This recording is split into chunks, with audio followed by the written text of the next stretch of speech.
Hey everybody, welcome back to the channel. Today we're taking a deep dive into some extreme what-if scenarios that could shake the world in 2025.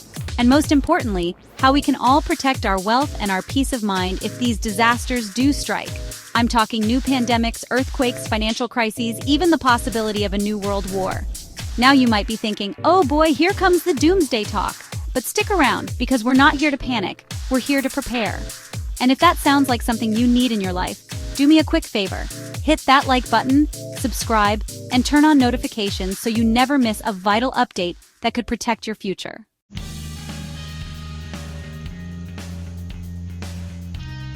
Let's face it, 2020 taught us that the unthinkable can happen. Pandemics, market crashes, global uncertainty, it all played out right before our eyes. Fast forward to 2025 and some people are asking, what's next? Sure, these scenarios may be rare, but it's crucial to at least consider them. According to the United Nations Office for Disaster Risk Reduction, being aware of potential crises significantly boosts our resilience, both financially and mentally.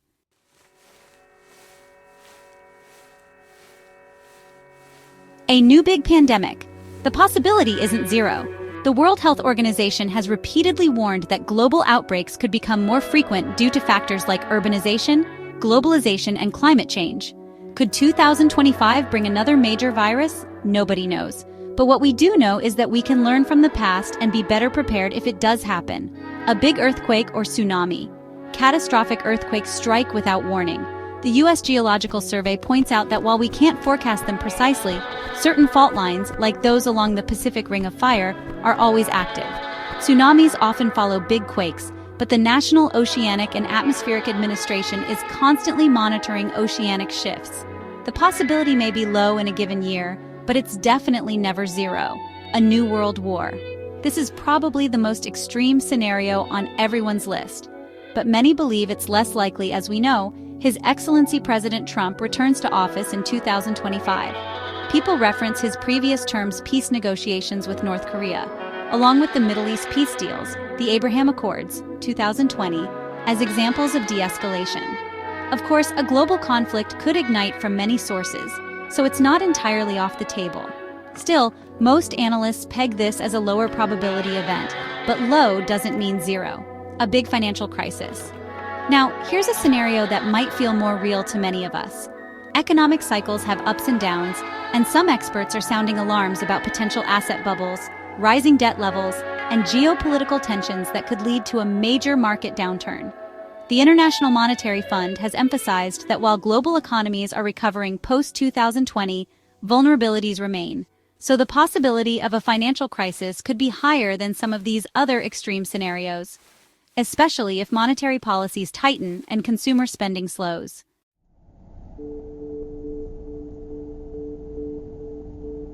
Diversify your investments. It's an old investing cliche, but it's so important. Don't put all your eggs in one basket.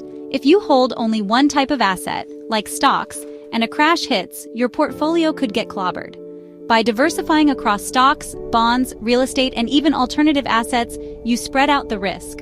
Real-life example. Think of it like a buffet. If one dish runs out, you can still eat something else. The same logic applies to your portfolio.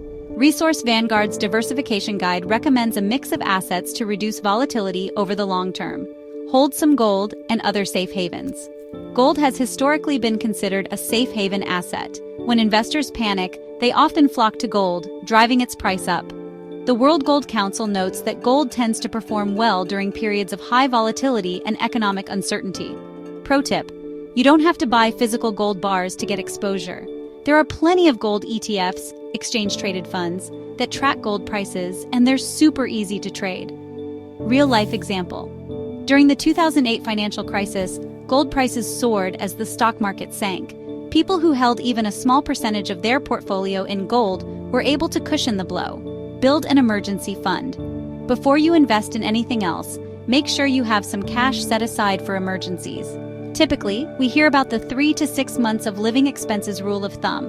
In extreme scenarios, like if another pandemic locks down the economy, you'll want liquid funds to cover your bills. Resource: the Federal Reserve Board studies show that households with an emergency fund recover faster from financial setbacks than those without one. Stay insured.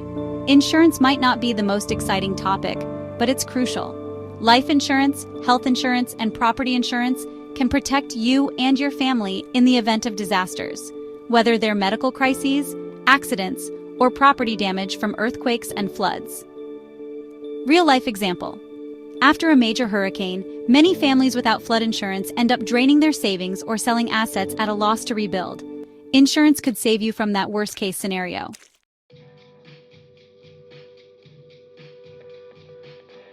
Fear can be paralyzing, but rather than panic, channel that energy into constructive steps. Pro tip: make a simple checklist of what you'd do if you had to handle a sudden job loss, a market crash, or a regional crisis. That way, you're not scrambling when the unexpected hits. You can't stop an earthquake or single-handedly prevent a pandemic, but you can control how you respond and prepare. Resource American Psychological Association, APA research shows that having a plan and a sense of control lowers stress and anxiety levels. With social media and round-the-clock news, it's easy to get overwhelmed. Follow credible sources, like government agencies, major news outlets, and reputable analysts, but try to limit your doom scrolling. Real-life example. Think about how, in the early days of the COVID-19 pandemic, misinformation spread like wildfire on social media. People who stuck to official health guidelines fared a lot better mentally and physically.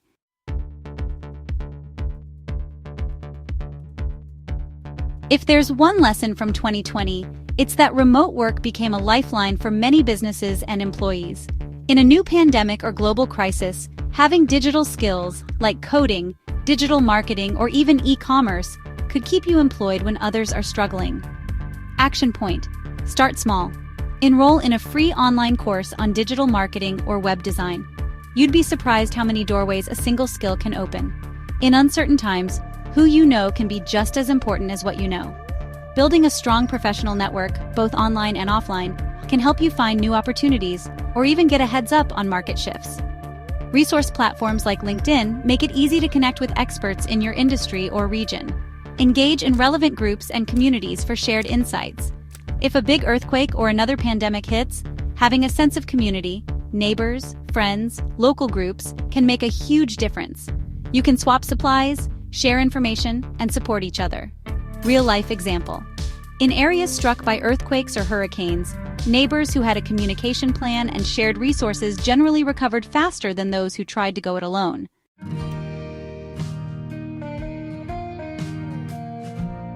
It's easy to fall into a doom and gloom mindset when we talk about wars, pandemics, and natural disasters.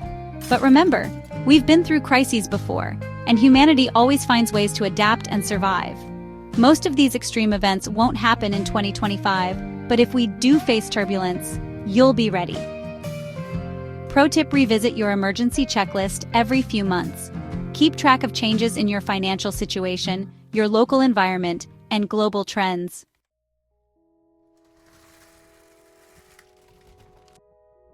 All right, folks, that's a wrap on our Extreme Scenario Survival Guide for 2025. If you found this video helpful and want more tips on everything from personal finance to crisis preparedness, make sure you smash the like button, subscribe to this channel, and turn on that notification bell. This community is all about learning from each other, so drop a comment down below sharing your best preparedness tip. I read every comment, and I love getting new ideas from you all. We don't have to live in fear of the future, but we do need to take smart steps to safeguard what we have.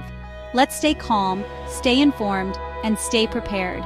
Thanks for watching, and I'll catch you in the next video.